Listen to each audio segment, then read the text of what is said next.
धमकी भरी साजिश के पीछे पाकिस्तानी ISI का हाथ है।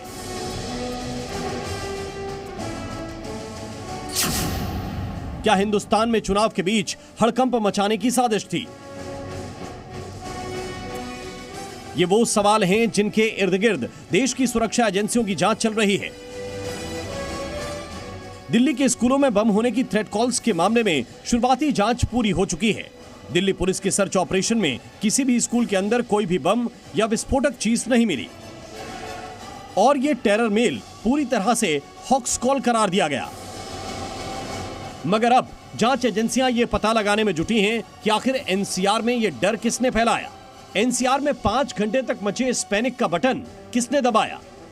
सुरक्षा एजेंसियों और साइबर टीम को धमकी वाले मेल की जांच के दौरान IP एड्रेस में तो रशियन लैंग्वेज डिटेक्ट हुई है, मगर सूत्रों के मुताबिक स्कूलों को भेजे गए टेरर मेल का लिंक पाकिस्तान से जुड़ता नजर आ रहा है।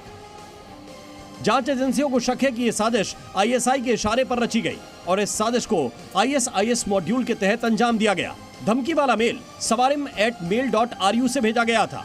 जांच में पता चला कि सवारिम एक अरेबिक शब्द है जिसका इस्तेमाल 2014 से इस्लामिक स्टेट कर रहा है। इसके पीछे ISIS का मकसद इस्लामिस्ट प्रोपेगेंडा फैलाना होता है।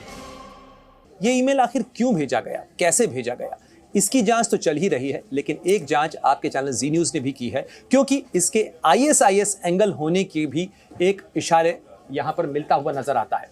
सवारिम शब्द आखिर है क्या, आखिर क्यों इस नाम का इस्तेमाल किया गया, उसके लिए आपको समझना होगा कि सवारिम शब्द होता क्या है।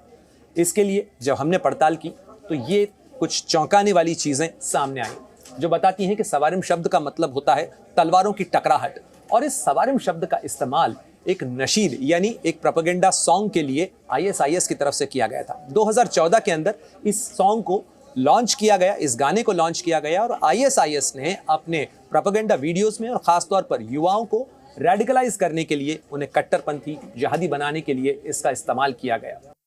हिंदुस्तान में मचे इस हड़कंप के पीछे पाकिस्तानी साजिश का शक इसलिए भी जताया जा रहा है क्योंकि खुफिया सूत्रों के मुताबिक चुनाव के दौरान ISI लगातार हिंदुस्तान में अस्थिरता लाने या फिर पैनिक के हालात पैदा करना चाहता था और इसके लिए ISI के इशारे पर ISIS हिंदुस्तान के खिलाफ साइबर वॉर की साजिश रच रहा था। जानकारों का भी मानना है कि इस तरह के पैनिक ईमेल चुनाव के बीच देश का माहौल बिगाड़ने के लिए किए जा सकते हैं। कुछ ऐसे तत्व हों जो नहीं चाहते हैं कि इस बार के इलेक्शंस शांतिपूर्वक संपन्न हो जाएं देश में।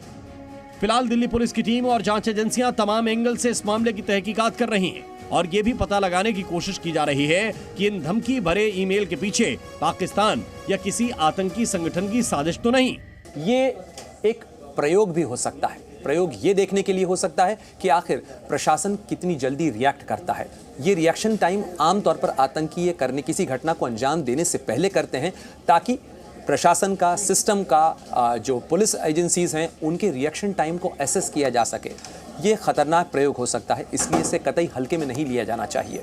ये राहत की बात थी कि किसी तरीके का कोई विस्फोटक नहीं मिला, लेकिन हम इसे हल्के में नहीं ले सकते हैं और इसीलिए तमाम एजेंसीज इसकी जांच और पड़ताल में लगी हुई हैं कि आखिर इसके पीछे कौन है। ब्यूरो रिपोर्ट, जी मीडिया।